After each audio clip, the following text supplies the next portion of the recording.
en lisant, en écrivant. Le podcast de lecture versatile de Pierre Ménard.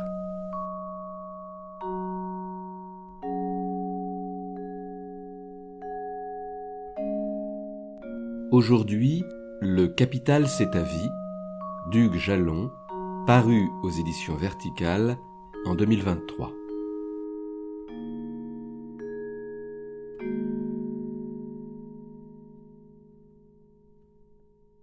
Hugues Jalon raconte l'effondrement psychique d'un personnage pris entre des crises de panique et des accès de dépression, ravagé par l'emprise destructrice des logiques de marché, du libre-échange, du capital. C'est dans sa forme poétique et diffractée que ce roman parvient à saisir et dénoncer cette crise générale que nous traversons, en l'abordant d'un point de vue intime, s'opposant à l'uniformisation de la prose du monde, à la standardisation à laquelle l'économie nous condamne. En déstructurant son récit en différents fragments qui se font écho, Hugues Jalon parvient à le faire imploser de l'intérieur par la variété de ses formes qui oscillent entre récit et vers libre, évocations historiques et considérations économiques, jusqu'à l'explosion de la scène finale qui offre une perspective radicale. Le Capital c'est ta vie est un livre puissant qui propose un récit alternatif à la grande fiction que le néolibéralisme nous impose. Car enfin, comprendras-tu qu'il n'y a aucun endroit où aller? Il n'y a pas de refuge, il n'y a pas de point où diriger ta fuite. Il y a seulement la foule qui tourne en tous sens.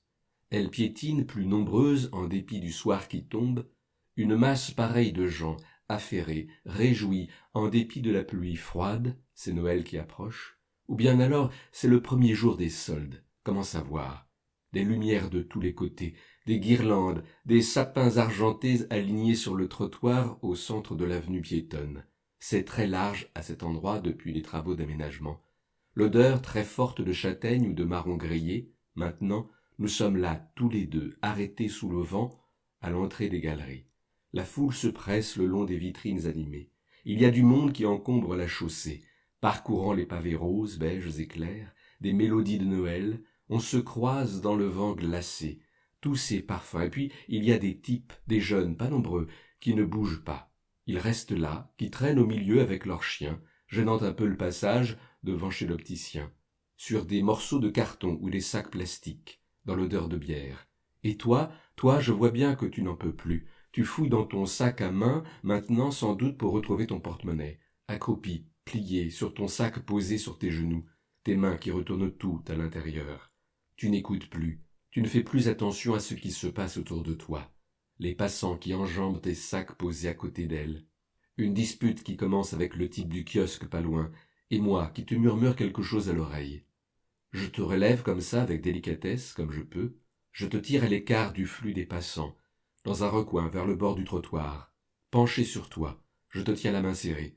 Tu te touches le front à nouveau, tu te sens un peu étourdi. Là où nous sommes, nous gênons le passage.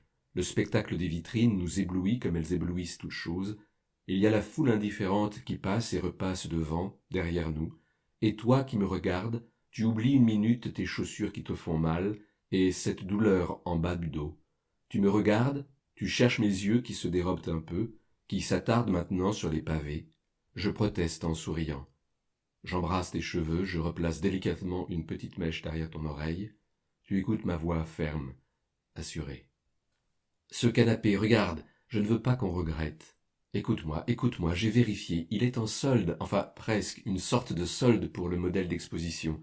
On peut payer en 6 fois et sans frais en plus. C'est une petite folie, je sais, mais ça ne représente pas grand-chose chaque mois, l'équivalent de 3 sorties. Et tu me connais, je peux négocier une petite remise supplémentaire. Tu me connais alors, tu es d'accord? Qu'est-ce qui t'arrive? Parle-moi, dis quelque chose, tu as l'air... Et toi, terrifié, tétanisé, bousculé de partout dans le passage, comme si tu partais en morceaux, des bouts de toi-même qui s'effritent et qui tombent par terre. Tu ne peux plus bouger.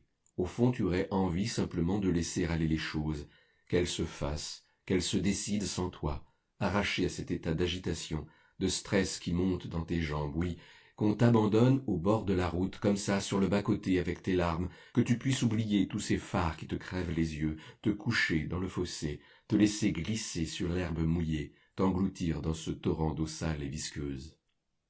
Mais non, tu souris, voilà. Tu opines, c'est fini, tu as cédé, regarde, tu es heureuse, nous voilà à l'unisson. Je t'embrasse à nouveau, je te serre fort dans mes bras, un bref moment d'extase où tout semble s'arrêter autour de nous, et puis le monde qui se remet en marche, et de nouvelles images naissent en nous, qui ressemblent déjà à des souvenirs. Ce canapé, tu le mettrais vraiment à droite en face de la fenêtre, si près de la table? Et la lampe de ta mère, et le chat, il faut y penser. À tous les coups, il faudra lui couper les griffes, sinon le canapé, ou bien le protéger avec une couverture ou un drap, ce serait dommage, un si beau canapé. Ce canapé, il est là, et il commence déjà à s'imprimer dans notre vie comme une grande chose qui fixe, qui ordonne d'un seul coup autour de nous le décor de nos caresses, de nos jambes fatiguées, de nos larmes, là où survit cet amour qui fait le tout de l'existence. Si bien qu'il y a un marché pour toute chose en ce monde, pour ce qui se trouve sur terre et dans les airs, dans les mers, pour toute chose qui est là et pour tout ce qui arrive et tout ce qui pourrait arriver dans l'avenir et tout ce qui se passe dans tous les organes du corps et dans les tréfonds de l'âme, du début jusqu'à la fin de ma vie. Le marché des frites congelées, le marché des mers porteuses, le marché de la liquidité interbancaire, le marché du cobalt, le marché du divorce, le marché des produits dérivés, le marché des droits à polluer, le marché des assurances, le marché des pur sang, le marché de l'emploi des jeunes, le marché de la dépression, le marché de la méthamphétamine, le marché du cannabis, le marché du gaz, le marché des organes, le marché de la fin de vie, le marché des produits ménagers bio, le marché des familles monoparentales, le marché de la préadolescence, le marché des produits pétroliers, le marché du sexe tarifé, le marché de l'audit, le marché du logement, le marché du conseil en prospective, le marché du voyage et de l'évasion, le marché du sommeil, le marché de l'attention, le marché des vélos d'occasion, le marché des voitures neuves électriques, le marché des embryons animaux, le marché de l'espace et des corps célestes, le marché du taux actuariel, le marché des rencontres amoureuses, le marché du kiwi, le marché des loisirs créatifs, le marché conjugal, le marché du nettoyage à domicile, le marché des droits de pêche, le marché de devises, le marché de l'outplacement, le marché du jardinage particulier, le marché des taux d'intérêt à moyen terme, le marché des produits nucléaires, le marché de la garde d'enfants, le marché du crime, le marché de la beauté, le marché de la formation, le marché du lithium, le marché des swaps, le marché de l'aide à domicile, le marché des opiacés et antidouleurs, le marché du sextoy, le marché du soutien scolaire, le marché de la truite fumée, le marché du jouet, le marché de l'amitié et des nouvelles rencontres, le marché des valeurs technologiques, le marché des vaccins, le marché de la plaisance, le marché de l'emploi universitaire.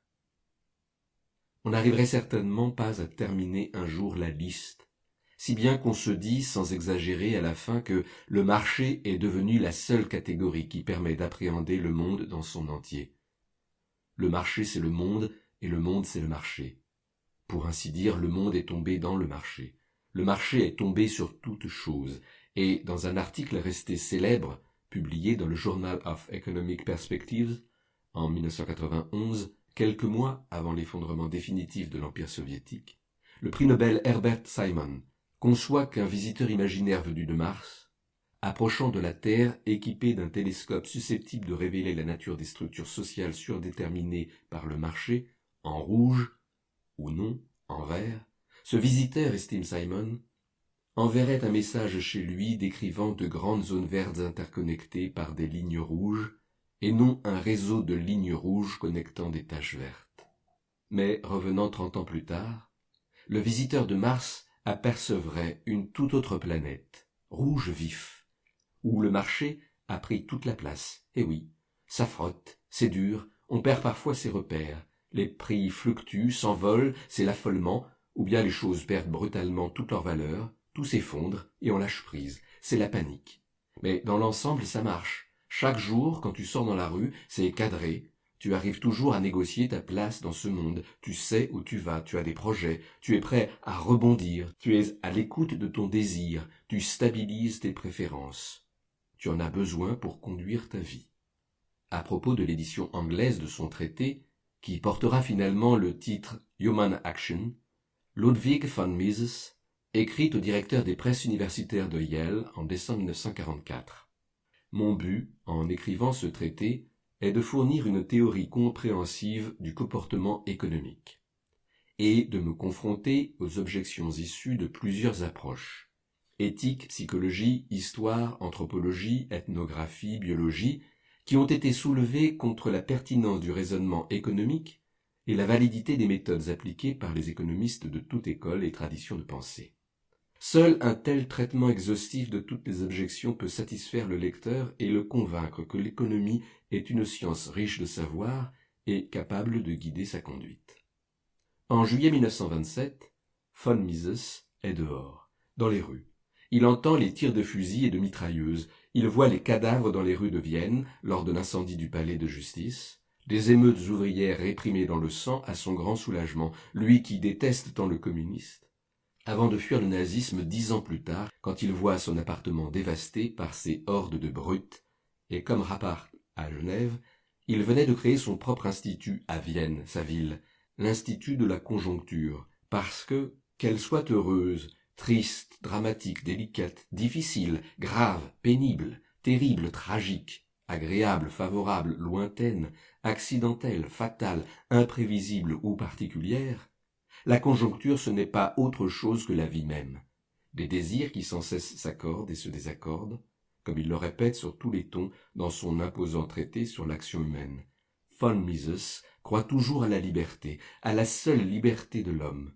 En somme, la liberté de l'action humaine, qui s'occupe de l'homme dans son action, non de l'homme changé en plante et réduit à une simple existence végétative. Ne t'endors pas, ne passe pas à côté, fais quelque chose de ta vie.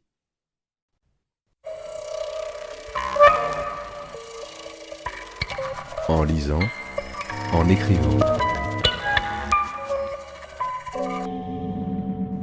Le podcast de lecture versatile de Pierre Ménard.